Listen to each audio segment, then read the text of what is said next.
पाहिजे। आपण जे आज आम्ही लढतो आहे ते शेतकरी म्हणून लढतो आहे, तो ओबीसी मध्ये आहे, मराठ्यामध्ये आहे, तेल्यामध्ये आहे, कुंब्यामध्ये आहे, माऱ्यामध्ये आहे, धनगरामध्ये आहे, सगळ्यामध्ये आहे। आणि ही लढाई लढत असताना मला वाटतं या शेतकऱ्यासाठी लढणं महत्वाचं आहे। ससाने सारख्या आमच्या अशा सगळ्या तज्ञ लोकांनी सुद्धा याच्यात एकमूट व्हावा।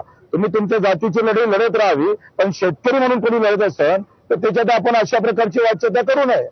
मंगेशजी, काय म्हणाल तुम्ही याबद्दल? कुठेतरी शेतकरी म्हणून पाठिंबाच आहे, पण ज्या वेळेस तुम्ही वाट चुकला, आम्ही सगळ्यांनी महाराष्ट्राने बच्चू कडू असं पाहिलेलं की शेतकऱ्यांसाठी, अपंगांसाठी, दिव्यांगांसाठी लढणारा नेता, पण ज्या वेळेस मनोज जरांगेंची जी हटकोर भूमिका आहे ओबीसी मधनच आरक्षण घ्यायचंय, त्या भूमिकेला बच्चू कडू एकदम आक्रमकपणे सभागृहामध्ये त्यांच्याकडे जाऊन सगळीकडे एकदम आक्रमक भूमिका घेतात।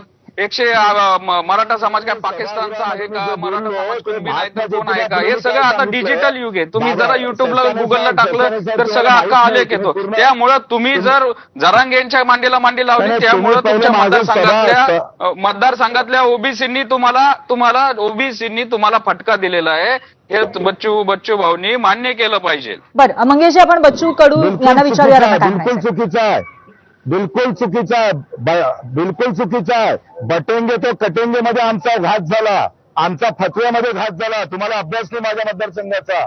आणि मी जे बोललो सभागृहात ते जे महात्मा ज्योतिबा फुलेंनी सांगितलं, जे बाबासाहेबांनी सांगितलं, ते सगळं मांडलं। एकदा तुम्ही आमने सामने या, मी तुम्हाला दाखवतो काय बोललो ते। तुमच्या तोंडात नाही एकदा जर की ओबीसीला धक्का लावू देऊ नका, तुम्ही एकच म्हणत होते मग मराठा कुणबी नाही तर कोण मराठा वापरतोय।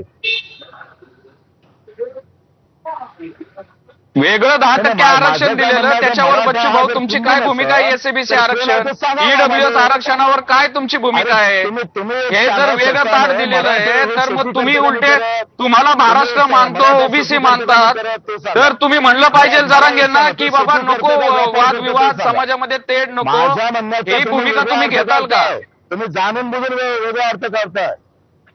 तुम्हाला शेतकऱ्याचं भलं उद्याचं नाही आहे, तुम्हाला शेतकऱ्याचं वैरी म्हणून काम करायचं असं वाटतं मला।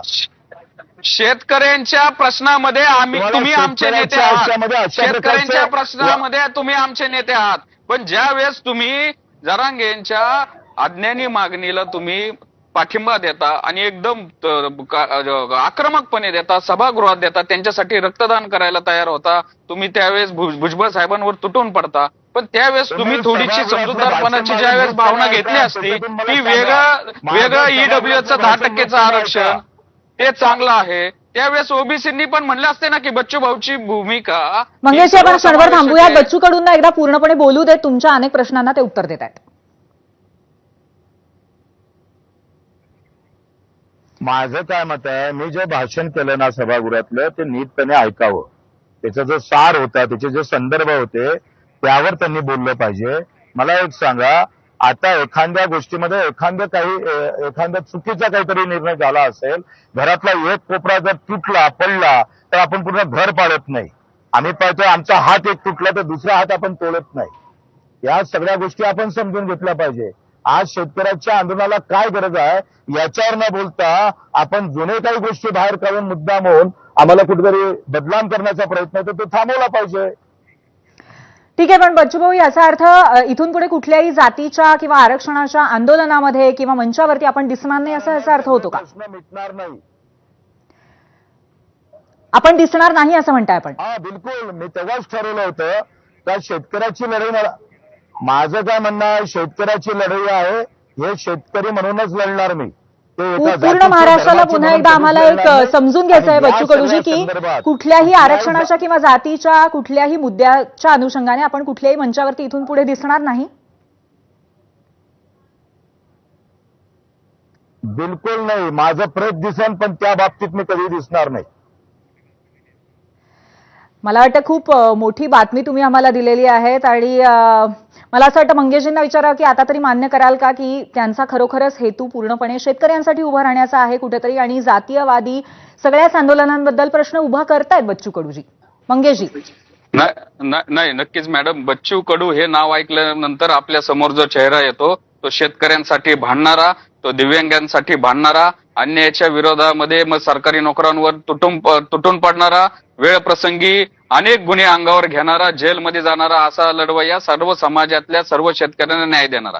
पण ज्या वेळेस जरांगेंचं जे अज्ञानी आणि याच्यामधनं ज्या अन्यायकारक मागण्या होत्या ओबीसी मधनं घुसण्याच्या, वेगळं 10% दोन्ही ईडब्ल्यूएस आणि एससीबीसी दिलेला असताना पण, आणि मग तिथं बच्चू कडू दिसल्यानंतर आणि आक्रमकपणे त्यांनी ती भूमिका बरं. त्यांची मांडल्यानंतर मंगेशजी, मला असं वाटतं की आता या क्षणी साहजिकच त्यांनी आहे. जी घोषणा केली आहे त्याच्यानंतर तो इतिहास झालेला आहे. मी आता सुनील महाराजांकडे जाऊ इच्छिते आणि मला त्यांना असं विचारायचं की बच्चू कडूंनी ज्या पद्धतीने आता एक गोष्ट जाहीर केलेली आहे ते पाहता तुम्हाला असं वाटतं का की कुठेतरी जातीयवादी राजकारण सोडून सर्वसामान्यांच्या प्रश्नासाठी एकत्र आलं पाहिजे? तुम्ही काय म्हणाल?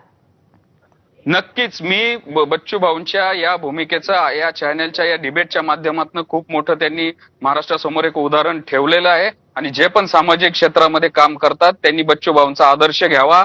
मी एक ओबीसीचा एक घटक म्हणून, ओबीसीचा एक चेहरा म्हणून आणि ओबीसी एक आंदोलक म्हणून ओबीसी समाजातर्फे बच्चू भाऊंच्या या भूमिकेचं मी खरंच स्वागत करतो.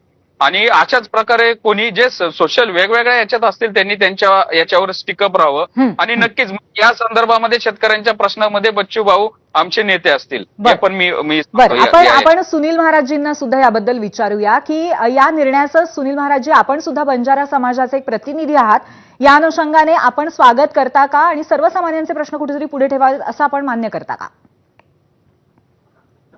निश्चित नाही, कारण बच्चू भाऊ कडू हे एक समाजासाठीच नाही तर राज्यासाठी लढणारे नेते आहेत. सन्माननीय मंगेशजींनी जे सांगितलं की ते दिव्यांगासाठी लढत आहे, आपल्या कास्तकारांसाठी, शेतकऱ्यांसाठी ते लढत आहे. आणि हे लढाई लढत असताना मागे जेव्हा ते राज्यमंत्री होते तेव्हा मला बच्चू भाऊ कडूंनी शासनाशी भांडण करून दिव्यांग कल्याण खातं त्यांच्या प्रयत्नातून